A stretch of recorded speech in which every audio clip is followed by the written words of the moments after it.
വിശ്വാസ സമൂഹമായിട്ട് നമ്മൾ ബന്ധപ്പെടുത്തി വരുമ്പോഴത്തേക്ക് നമ്മൾ യഥാർത്ഥത്തിൽ മനസ്സിലാക്കേണ്ടത് ശബരിമലയിലെ ഈ താന്ത്രിക അവകാശം നേരത്തെ ഡോക്ടർ അരുൺ പറഞ്ഞതുപോലെ ഇതൊരു 1902 മാത്രമാണ് അവിടെ ബ്രാഹ്മണ പൂജകൾ എന്ന് പറയുന്ന ഒരു രീതിയിലേക്ക് ഈ പറഞ്ഞ തന്ത്രി പൂജാരി അങ്ങനെ പറയുന്ന ഒരു രീതിയിലേക്ക് രണ്ട് തരം കാറ്റഗറിയിലുള്ള പൂജകൾ. ഒന്ന് വൈദിക കർമ്മങ്ങൾ ചെയ്യുന്ന തന്ത്രിയും താന്ത്രിക കർമ്മങ്ങൾ ചെയ്യുന്ന മേൽശാന്തി. അപ്പം അങ്ങനെ രണ്ട് കർമ്മങ്ങളായിട്ടുള്ള ആ രീതിയിലുള്ള തന്ത്രസംശയം കുഴിക്കാട്ട് വച്ച തുടങ്ങിയ ഗ്രന്ഥങ്ങളുടെ പ്രമാണത്തിലുള്ള ആചാര രീതികളും പൂജാരീതികളുമാണ് അവിടെ നടന്നു വരുന്നത്. അപ്പം അതിനകത്ത് മറ്റ് ക്ഷേത്രങ്ങളിൽ നിന്ന് വിഭിന്നമായി ഈ ശബരിമല ക്ഷേത്രത്തിൽ മാത്രം ഈ തന്ത്രി എല്ലാ ദിവസവും അവിടെ ഉണ്ട്. അതായത് മറ്റ് ക്ഷേത്രങ്ങളിൽ ഉത്സവങ്ങൾക്ക്, അതായത് പ്രതിഷ്ഠ, പുനഃപ്രതിഷ്ഠ, ഉത്സവങ്ങൾ അല്ലെങ്കിൽ മറ്റെന്തെങ്കിലും പ്രത്യേക ചടങ്ങുകൾ ആ സമയത്ത് മാത്രമേ തന്ത്രിക്ക് അവിടെ ആവശ്യമുള്ളൂ. കൊടിയേറ്റ് ഉത്സവം മുതലായ ആറാട്ടം മുതലായ കാര്യങ്ങൾ.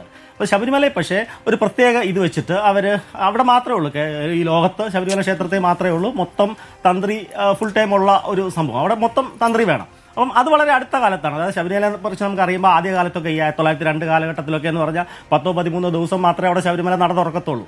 അപ്പോൾ ഈ മകര വിളക്ക് ഉത്സവമായിട്ട് ബന്ധപ്പെട്ടിട്ട് പിന്നെയാണത് ഈ 41 ദിവസത്തേക്ക് വന്നതും പിന്നെയാണത് ഈ പറഞ്ഞ മാസപൂജകളിലേക്കൊക്കെ വന്നതും ഇത്രയും ഒരു പ്രസിദ്ധിയും ഇത്രയും ഒരു ധന ഇത് വന്നത്. ആദ്യമൊക്കെ അങ്ങോട്ട് തന്ത്രി എല്ലാ ദിവസവും അവിടെ എത്തത്തില്ലായിരുന്നു. ഈ 12 ദിവസത്തെ പൂജകൾക്ക് പോലും കാര്യം കടക്കെന്ന് മഠം എന്ന് പറഞ്ഞിട്ട് ചെങ്ങന്നൂരെ ഒരു മേൽശാന്തിയായിരുന്നു അവിടെ 10-40 കൊല്ലമായിട്ടും തുടർച്ചയായിട്ട് മേൽശാന്തി ഇരുന്നതും പിന്നെ ഒരു 17 കൊല്ലം അദ്ദേഹത്തിന്റെ മകനാണ് അവിടെ മേൽശാന്തിയായിട്ടിരുന്നത്. അവരാണ് ആ പൂജാ കാര്യങ്ങൾ ചെയ്തുകൊണ്ടിരുന്നത്. ഇപ്പം അവരല്ല.